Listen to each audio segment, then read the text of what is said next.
unit count bias and the story of Miami real estate. This is something that a lot of people have a hard time understanding, have a very hard time understanding Bitcoin because of all the properties it has and being the hardest asset, the hardest money to ever exist that humans have ever discovered. People have a very hard time grappling with this, and a lot of it is honestly because of media manipulation. It's marketing campaigns, propaganda, emanating from media, emanating from venture capitalists, emanating from people that don't have your best intentions at heart. Why do people not question certain things? Well, some of it has to do with that, but it also has to do with just experience, right? Seeing things over and over again. You've seen the dollar 100 times, so you trust it. You've seen it a million times in your life, so you trust it. Even though it's robbing you blind, even though it's a debt instrument, it's robbing your wealth, your time and energy, but you still trust it because you've seen it 1,000 times. It's the devil you know. And this is where people with Bitcoin have a hard time because they don't know it that well. Maybe some people haven't seen it that often. It's only been around for 14 years or what have you, right? So people have a hard time trusting it, and they say things like, oh, I've missed the Bitcoin boat, the unit count bias. I've missed it because it's $30,000. I could have got it at 1 cent. I could have got it at $1. Could have got it at $100, 1,000. I missed the boat. I got to go find another penny stock. And it's a very easy objection to handle because all you have to do is point to someone and say, hey, when you're going to find Miami real estate or New York real estate or LA real estate, people aren't, Malibu, they're still buying, right? Even though the Malibu real estate used to be $10,000 an acre. Believe it or not, $10,000, $100,000 an acre or a lot or a parcel, $1 million. Now it's 10 million, 20 million, 50 million. Why are people continuing to buy it still?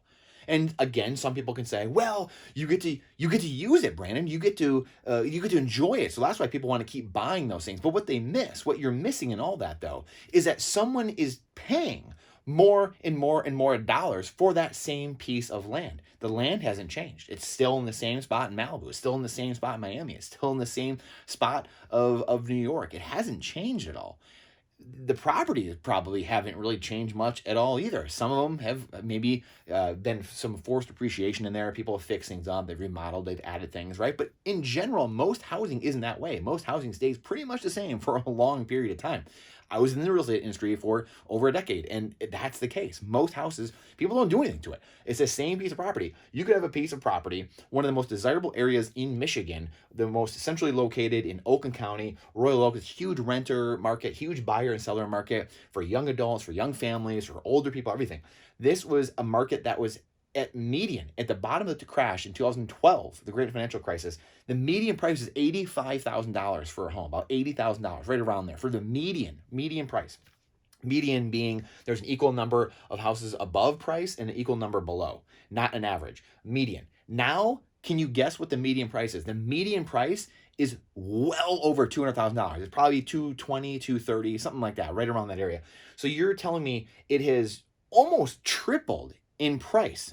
Have the houses got 3 times better? Are they made 3 times better now? Is every house there all 3 times remodeled the price? No, of course not. It's the same exact 3-bedroom, 2-bath house that is now 3 times the price in dollars in government fiat. That's the key. Because government fiat is printed more and more and more, it's devalued, and the value of it is continually going down, meaning you have to find more dollars to buy the same exact 3-bedroom, 2-bath house, the same plot of land with the house on. Same thing, has not changed. Think about that. Sit back and think. The house has not changed. Nothing different. Very little different. Almost all of them, nothing changed in the last 10 years, 12 years. And yet you have to pay almost 3 times the amount that you did, $80,000 to $240,000, basically 3 times the amount. That all that tells us is that you have to find 3 times as many government fiat dollars to pay for the exact same thing. And again, most people, this is for some reason a very hard concept. Most people will be like, well, Brandon, I get it. I know what you're saying. But unfortunately, most people don't. 99% of people still don't understand this concept. They don't understand what I'm saying right now. And it really, really affects their life. It affects their finances, it affects their health, affects their relationships, everything, because they don't understand this concept that their dollar is being debased. Their government fiat, their bolivar, the peso, the lira, the yen is all being devalued. All those currencies are attached to the dollar. The dollar is just the cleanest, cleanest shirt in the hamper, right? It's just less dirty than the others.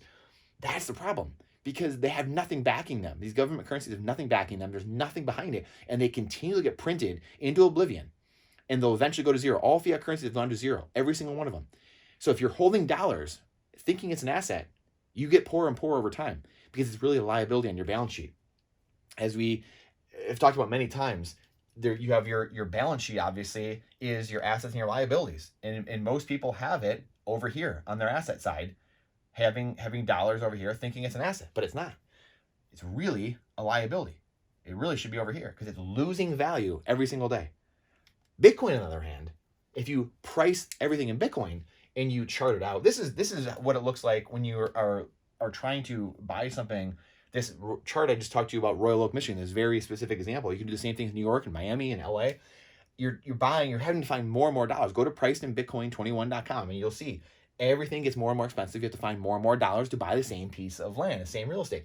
But if you price everything in Bitcoin, you can juxtapose this, and you can price everything in Bitcoin. Everything in your life gets cheaper and cheaper and cheaper. And why might you ask? Well, that's a great question. It's because there's less Bitcoin over time. There will be, right? Some of it's being mined still, and it'll still be mined up to 2140, but people are losing Bitcoin over time. They forget their key, they lose the key, they don't pay attention to it. A lot of it happened in the beginning because people didn't really respect it. They didn't understand the power of Bitcoin and what it was and how valuable it would become.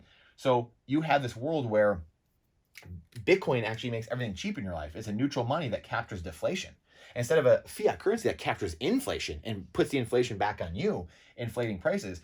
Bitcoin world, if you're in a hyper Bitcoinization and you're holding Bitcoin, which you can do this and be in a hyper Bitcoinized world yourself, and you're just buying Bitcoin and holding it, everything in your world gets cheaper. Everything. Meaning, right? We went from $1 per Bitcoin, 1 cent per Bitcoin, to now we're at $30,000 per Bitcoin. You have to find more and more dollars, government fiat currency units, to buy the same exact Bitcoin. The Bitcoin hasn't changed. Now, again, you can upgrade the software and the code, and Bitcoin Core, you can upgrade it and things of that nature, right? But it's very hard to do. And the changes to the system are just to make it run better, fix things here and there. But it's the hardest computer network to ever exist.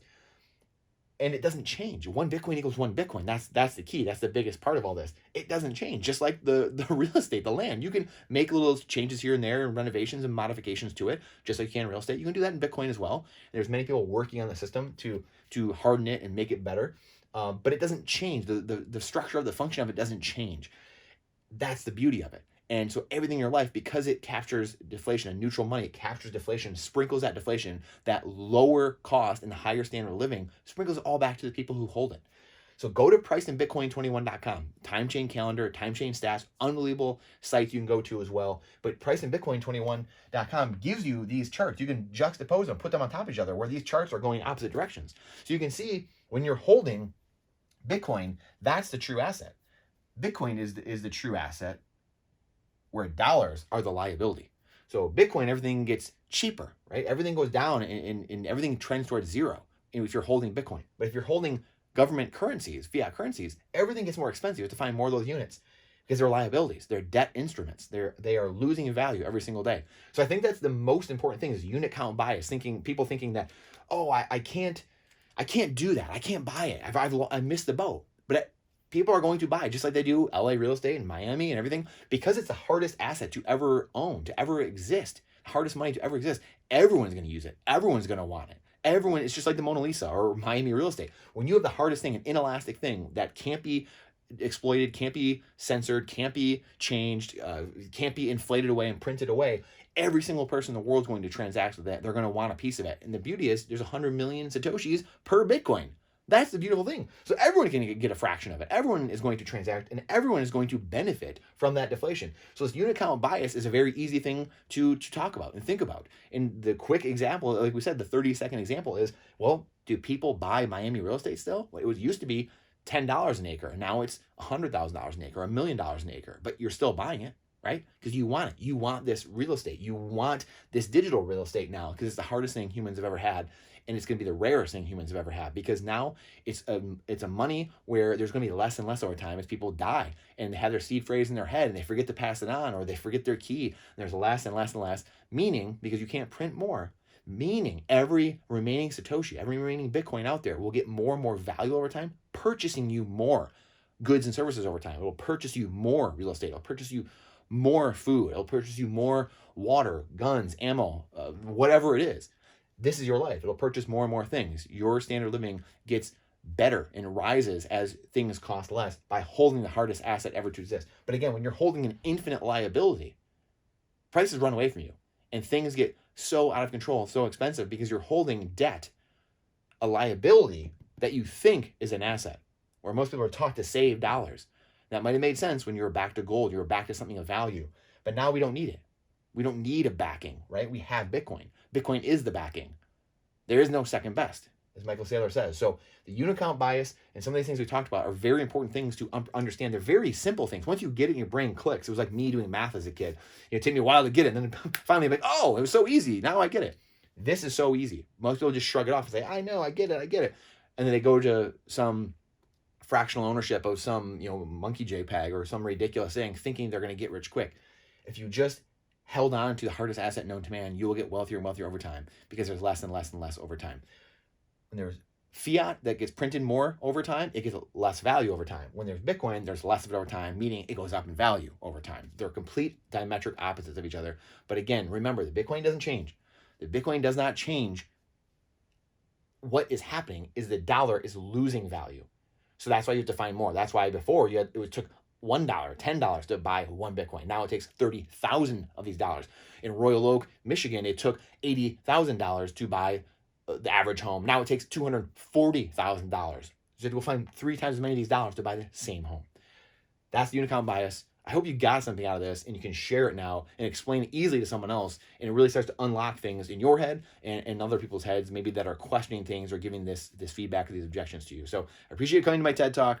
Look forward to doing more whiteboard videos in the future. This is really one of my favorite ways to do things.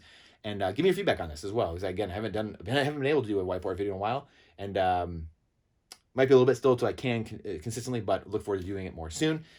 Appreciate you. Share this out, please. The algorithm hates truth. Trust but verify. Question everything with boldness. And get prepared. That's the best thing we can do to fight the tyranny that is going on in the world right now, to get independent and get resilient.